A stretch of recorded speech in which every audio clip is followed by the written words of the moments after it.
আজকে আমি এই ফেয়ার এন্ড লাভলিটা 24 ঘন্টার জন্য আমার মুখের মধ্যে মাখবো, তারপর দেখবো আমার মুখটা কি সত্যি সত্যি ফর্সা হয় নাকি কোম্পানিগুলো আমাদেরকে চুনা লাগাচ্ছে। इसकी गारंटी मैं नहीं दे सकता। তার জন্য আমি একটা 10 টাকা দামে ফেয়ার এন্ড লাভলি নিয়ে আসছি, আর এটাকে আমরা এখন মুখের মধ্যে মাখবো। আর এই যে দেখো ভাই, আমার মুখের মধ্যে কালো কালো কিছু দাগ হয়েছে, তার জন্য আমাকে এটা মাখতেই হবে। চলো এটাকে তাড়াতাড়ি করে বের করে নি। অনেকক্ষণ যুদ্ধ করার পর সব ফেয়ার লাভলিটা বের করার পর শুধুমাত্র 10 টাকার এটুকুই বেরোলো। আর এটাকে আমরা এখন মুখের মধ্যে লাগাবো, কিন্তু আমরা মুখের অর্ধেকটা অংশে লাগাবো আর অর্ধেকটা অংশে লাগাবো না, যাতে করে বোঝা যায় যে ফেয়ার এন্ড লাভলি লাগালে সত্যিকারে ফর্সা হয় কিনা। इतना चुभने लगा हूं सबको। চলো ভাই, বেশি সময় নষ্ট না করে এটাকে তাড়াতাড়ি করে মুখের মধ্যে লাগানো যাক।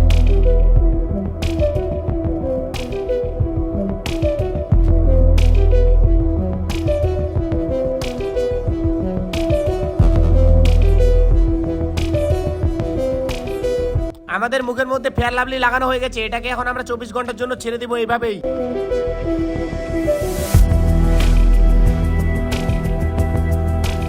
তারপর আমি কলপারের মধ্যে চলে যাই নিজের মুখটাকে পরিষ্কার করার জন্য। সত্যি কি বন্ধুরা, ফেয়ার এন্ড লাভলি মাখার পর আমার মুখটাকে পরিষ্কার হয়েছিল?